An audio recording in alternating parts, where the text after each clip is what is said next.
작년 여름? 8월 말 모기 물린 거로 시작을 했어요. 그러면 이전에는 피부에 문제가 전혀 없었었나요? 100일쯤에 분유 때문에 한번 오돌토돌하게 발진이랑 이제 약간 아토피 같은 그런 게 있어가지고 그때 분유를 바꿨더니 또 괜찮아져서 여태까지 그 뒤로는 문제 없었고. 그랬는데 지금 그랬는데 5세인데 이제 모기 물린 상처가 낫지 않아서 예, 그게 계속 뭐 한 달째 낫지 않아서 한 달 동안 관리를 어떻게 하셨는데요? 그냥 그때 뭐 너무 심해져가지고 서울과 갔더니 뭐 에스로반이랑 리도맥스 반반 섞어서 바르라고 그러더라고요.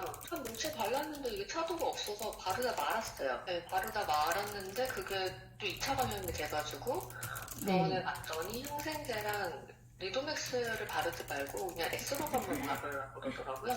그래도 별다르게 그러니까 염증이 먹을 때는 상처가 꾸덕꾸덕해지면서 이제 딱지가 않는데 항생제를 끊으니까 내가 또 이제 긁고 하니까 이제 거기가 또 진물이 나고 계속 그렇게 반복을 했어요. 그러는 와중에 애가 모기를 한 번 더 물렸는데 얼굴이 되게 심하게 부어가지고 눈이 안 떠질 정도로 부어서 대학병원에 갔어요. 그랬더니 크게 문제되진 않고 붓기는 빠질 거라 그러는데 보시더니 아토피라고 그러시더라고요, 저희 아이들이. 제가 생각했을 때 아토피가 아니라고 생각했거든요. 그래서 그 과정에서 제가 이게 너무 안 나서 이제 친구한테 소개받은 자연치유 같은 뭐 영양제라 그래야 되나? 뭐 아까 효소 분말, 뭐 밀크시슬, 뭐 엉겅퀴, 뭐 추출물 뭐 이런 걸로 한 3가지 정도를 보름 정도 먹였는데 이게 얼굴까지 확 걸리시더라고요, 이게. 그래서 이제 전신에 번지게 된 거예요. 그거 치료한다고 항생제랑 이제 바르는 연고 받았고 그거를 한 보름 먹였는데 이게 확 번진 거예요. 바르고 있는 중에 지금 상담 신청하신 거네요? 네. 엄마는 어떻게 생각하세요? 이 피부 증상에 대해서? 근데 사실 지금 제가 사실 이거를 아산병원 갈 때 어떻게 알게 됐어요. 이 책을 보면서 계속 고민을 한 거예요. 저도 이 과정이 쉽지 않더라고요. 유튜브도 보고 블로그도 봤더니. 그래서 고민을 계속 하다가 그렇다고 저희 아이가 지금 스테로이드를 쓰는데 되게 드라마틱하게 좋아지진 않거든요.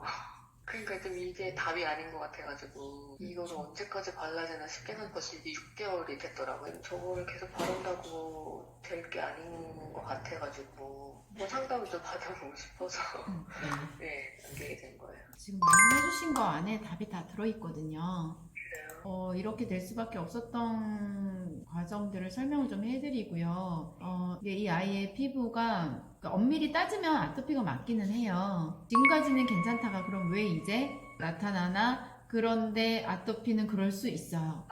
이 아이는 알레르기 기질은 선천적으로, 그러니까 유전적으로 가지고 있어요. 이런 유전적으로 가지고 있던 아이들이 괜찮다가 이제 어린이집이나 유치원을 다니기 시작하면서 먹거리들에 노출이 되기, 나쁜 먹거리들이나 식품 첨가물들에 노출되기도 하지만 스트레스로 인한 면역력도 떨어지는 거, 감기가 계속 돌고 돌잖아요. 그걸로 인해서 또 면역력이 떨어지는 거. 여러 가지 원인이 있는데 아이가 이겨내기 힘들 정도의 상황에 계속 놓여 있다 보니까 이 아이가 면역력이 떨어지게 되면 가장 약한 쪽으로 증상이 치고 올라오는데 그 알레르기 쪽을 건드린 거죠. 사실 모기만 안 물렸다면 또 그냥 지나가실 수 있어요. 근데 알러지 기질이 있다 보니까 모기 알러지 있는 아이들이 되게 많아요. 우리 보통 물렸다가 한 2, 3일 가렵다가 없어지고 그러잖아요.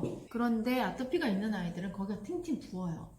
네, 맞아요. 부어서 잘못 관리하면 이제 농가진이 와버리는 거죠. 네. 그때 아마 그게 왔던 것 같고요. 그게 왔을 때 사실은 관리를 잘 해줘서 마무리를 해야 되는데 아토피하고 농가진이 공존을 해요, 거의. 그것을 스테로이드는 원인을 해결하는 방법이 아니라 가라앉혀주는 방법이잖아요. 그래서 바를 때는 효과가 있기도 하고 없기도 하지만 막상 안 바르면 심해져요. 그런데 이 염증을 동반한 이런 양상은 아토피 아이들하고 좀 다르게 관리를 해줘야 해요. 아까 엄마가 이게 아토피가 아닐 거라고 생각을 하셨지만 아토피냐 뭐 습진이냐 농가진이냐 그런 게 중요한 건 아니에요. 문제는 어떤 약을 썼을 때 쉽게 좋아지지 않는 게 문제이고요. 아니면 더 심해지는 것이 문제이고 스테로이드가 안 듣는 것도 문제예요. 원래는 들어야 되거든요.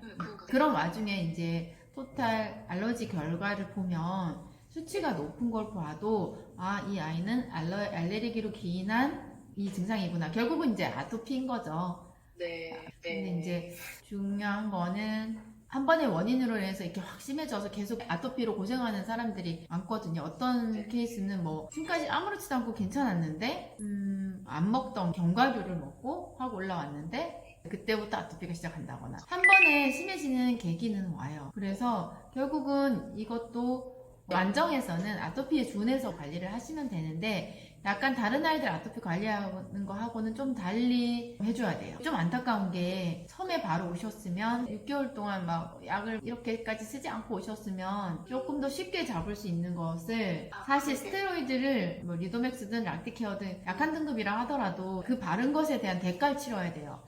그거를 겪어야 되는데 완정을 하면서 그걸 겪으니까 완정 때문에 심해졌다고 착각하시는 분들이 계신데 그건 아니고 이것을 해결을 해줘야 돼요. 발음으로 인해서 피부가 당장은 좋아졌었어도 눈에 보이지 않게 모공의 기능, 세포 재생의 기능, 땅구멍의 기능들이 정상의 역할을 하지를 못해요.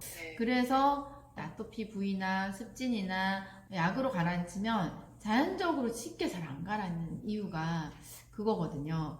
또 하나 이 피부로 증상이 나타났다는 거는 단순히 피부만의 문제가 아니거든요. 내면의 문제가 드러난 거예요. 그래서 내면을 튼튼하게 해줘야 되는 부분이 있어요. 그리고 또 스테로이드도 피부를 통해 스며들어와서 모세혈관을 통해 흡수되어져서 우리 몸으로 들어가기 때문에 그 바른 부위만의 문제가 아니라 들어가 부신피질 호르몬에 영향을 미쳤단 말이에요.